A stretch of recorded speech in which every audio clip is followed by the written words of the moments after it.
2024 நான் பார்த்த படங்கள்ல ஒரு எந்த வணிக ரீதியாக வணிக சமரசமும் செய்து கொள்ளாமல் வந்த படங்களா குரங்கு பெடல் அப்படிங்கிற படத்தை நான் பார்க்கிறேன்.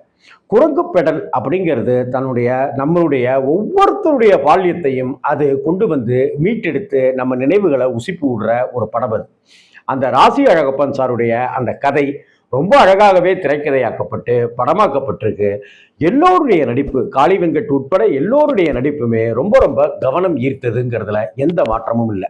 அதே போல ஒரு கூத்து கலைஞனுடைய வாழ்க்கையை, ஸ்திரீ பார்ட் எடுக்கிறவருடைய வாழ்க்கையை பொலேர்னு அரைந்து ஜமாங்கிற திரைப்படத்தின் மூலம் சொன்ன அந்த இயக்குனர் நடிகராகவும் மாறி வசனங்களால நம்மளை தெரிக்க விட்டார், நம்மளை மனசு கணக்க வச்சாருங்கிறதும், கிளைமாக்ஸ்ல அவர் அடைகிற அந்த வெற்றியும் ஆனந்தமும் நமக்கே கிடைச்சதான ஒரு பூரிப்பும் சந்தோஷமும்